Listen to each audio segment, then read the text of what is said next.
बिस्मिल्लाहिर्रहमानिर्रहीम। सबसे पहले मैं अल्लाह का शुक्र अदा करती हूँ कि जिसने हमें ईमान, दीन का इल्म और आज़ाद मुल्क में पैदा किया। और शुक्रिया और जज़ाकल्लाह मदरसा अबू बकर सिद्दीक का, यहाँ के जितने भी मुंतज़िमीन हैं कि उन्होंने मुझे नाचीज़ को ये मौका दिया। और मैं शुक्रगुजार हूँ यहाँ पर आए हुए हर तालिबात की कि वो मेरी बात को गौर फिक्र से सुन रहे हैं। तो मेरी बहनों और भाइयों, आज 15 अगस्त है। 15 या 14? कितनी है? 15 जुलाई। आज क्या है? 15 अगस्त है जी। ये सिर्फ एक तारीख नहीं है, ये खून की कीमत है। ये वो दिन है जब हमारे बुजुर्गों ने जेल के अंधेरे देखे, गोली खाई, फांसी पर चढ़े, सिर्फ इसलिए कि हम आजाद होने के बाद आजादी से सांस ले सके, सुकून की सांस ले सके, है ना? कौन सी सांस ले सके? सुकून की। लेकिन मैं आज कह रही हूँ, अगर हमारे पास दीन का इल्म नहीं हो तो हमारी जिंदगी आजादी बेमाना है। यानी अगर हमारे पास दीन नहीं है और हमारे पास आजादी है तो ऐसी आजादी बेकार है हमारे लिए, है ना? तो आजादी का असल मतलब सिर्फ हुकूमत से छुटकारा नहीं है, बल्कि जहालत से आजादी है, नफरत से आजादी है, और क्या गुमराही से आजादी है, गुनाहों से आजादी है। और ये आजादी सिर्फ तालीम से बनती है। ये आजादी किस चीज से आती है? और तालीम हम कहाँ पर हासिल करते हैं? कॉलेज में। दीनी तालीम कहाँ पर हासिल करते हैं?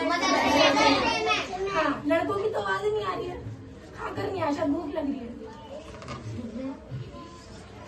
कहाँ पर दीनी तालीम हासिल करते हैं? मदरसा सिर्फ एक इमारत नहीं होती, ये कुरान की रोशनी है, चिराग है। आज कुछ लोग कहते हैं मदरसा पुराना हो गया है या मदरसे में पढ़ाना नहीं चाहिए, मदरसे में बच्चों का फ्यूचर खराब होता है। ज्यादातर हमारे पेरेंट्स या जिस हम मुआशरे में रहते हैं वहाँ पर ये सुना जाता है कि टोपी, कुर्ता, शलवार, दुपट्टा, इससे फ्यूचर नहीं बनेगा बच्चे का। लेकिन दर हकीकत तो ये है कि जब इंसान मर जाता है ना, यानी उसके वालिदैन मर जाते हैं, इंतकाल हो जाता है, तो कौन सी औलाद काम आती है? फॉर एग्जाम्पल, जैसे कि अगर मैं कोई बीज बोऊं, है ना, और मेरे पास घर ना हो, मेरे पास कोई मकान ना हो, तो साया मुझे क्या देगा? वो दरख्त जो मैंने बोया था, वो दरख्त मुझे साया देगा। कब? मेरी जिंदगी गुजारने के लिए। तो ऐसे ही अल्लाह सुब्हानहू व तआला कुरान और हदीस में अल्लाह के नबी फरमाते हैं कि बेहतरीन औलाद वो है जो जरिए निजात बने, है ना? आज हम देखते हैं कि वालिदैन को घरों से निकाल दिया जाता है। वो किस वजह से? कि हमने बच्चे को BA नहीं करा है, ग्रेजुएशन MA नहीं करा है, नहीं, बल्कि हमने उनको दीन का इल्म ही नहीं दिया। हमने ये सोचा ही नहीं कि दीन का इल्म देना कितना जरूरी है ना? तो मदरसा सिर्फ एक इमारत नहीं होती, ये कुरान की रोशनी होती है, चिराग है। आज कुछ लोग कहते हैं कि इमारत क्या होता है, मदरसे पुराने हो गए या उनका एडमिशन नहीं कराना चाहिए। जहाँ से कुरान का नूर फैलता हो वो जगह कभी पुरानी नहीं होती है, वो जगह कभी खराब नहीं होती है ना? तो अगर मदरसा न होते तो हमारी जुबान से कुरान की तिलावत कम हो जाती, है ना? हमारे दिल से ईमान का नूर कम हो जाता और हमारे पहचान हवा में बिखर जाती कि हम क्या हैं। हमारी पहचान ही नहीं हो पाती अगर कुरान का नूर हमारे अंदर नहीं होता तो। मेरे अपने सफर में रुकावटें बहुत आई। मैं भी अल्हम्दुलिल्लाह आलिमा हूँ, जामियातुस सालिहात से फारिग हूँ, और मुझे बहुत गर्व फील हो रहा है, प्राउड फील हो रहा है कि आज बेशक मेरे वालिद नहीं है, लेकिन आज मेरे भाई मुझे सुन पा रहे हैं। क्योंकि एक वक्त था कि मैं आलिमा बनने के लिए तरसती थी। मैं एक इंटरनेशनल प्लेयर थी और मेरा कारवां ऊंचाइयों की, कामयाबी की ऊंचाइयों को पहुंच चुका था। और जब मैं 2016-17 में मदरसे बनी मालिका में महाराज से फारिग हूँ अल्हम्दुलिल्लाह, मेरे घर वालों ने भी बहुत साथ दिया।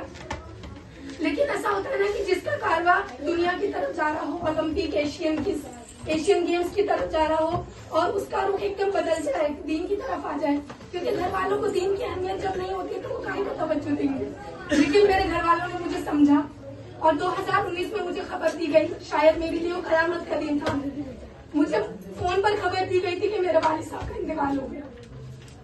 और देखिए, वालिद साहब एक बहुत बड़ी दौलत होते हैं, एक बेटी के लिए, है ना।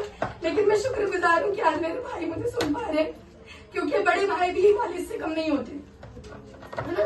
तो हर एक औलाद के लिए उसके वालिद बहुत बड़ी चीज होते हैं। आज ये सर तरसता है कि वो सर पे हाथ रखते हैं। आज वो सोफा खाली दिखता है, जब मैं सुबह उठती हूँ तो नहीं दिखते वो दीवार मुझे खाली दिखता है, जब मैं अपने वालिद को रोजाना देखा करती थी, आज वो नहीं दिखती। और एक बेटी के लिए क्या ही गम की बात होगी कि उन्होंने, उस बेटी ने शक्ल तक नहीं देखी अपने वालिद की। तो आज भी मन करता है कि काश अगर औरतें कब्रिस्तान जा पाती तो मैं उनको गले लगा पाती कब्र से निकाल के, कि मुझे देखो मैं आलिमा बन गई हूँ। लेकिन शुक्रगुजार हूँ आप सबकी, बड़े बड़े जो मेरे वालिद की बराबर है, कि आप लोग मेरी आवाज को सुन पा रहे हैं और मेरे जज्बात को समझ पा रहे हैं। अल्लाह आप सबको जज़ा खैर दे और आप सबकी अल्लाह ताला औलादों को जरिए निजात बनाए। तो मैं आज इस मंच पे आवाज लगा रही हूँ अपने बच्चों के मदरसे से के जोड़ो, दीन से जुड़ो। दीन का इल्म इज्जत का ताज है, मदारिस हमारी रोशनी है ना। हमारी अंधेरे वाली जिंदगी में रोशनी बढ़ सकती है हमारी जो मदारिस की जिंदगी होती है। और आखिरी बात, जब तक हमारे दिल में कुरान का नूर है, जब तक हमारे जुबान पर कलमा है ना, कोई ताकत इस कौम को मिटा नहीं सकती। चलिए सब मिलकर मेरे साथ नारे लगाते हैं, हम जिंदा कौम है ना, हम जिंदा कौम है। कहो हम जिंदा कौम है ना, क्योंकि मुसलमान तो वो है कि मर के भी नहीं मरता, है ना। हमारे सहाबा गए, है ना, इतने सारे नबी चले गए, लेकिन आज 1400 साल गुजर गए। सोचो आज उनका किताबों में जिक्र हो रहा है, मदारिस में उनकी कहानियां, उनके वाकयात पढ़ाए जा रहे हैं, तो जिंदा है ना।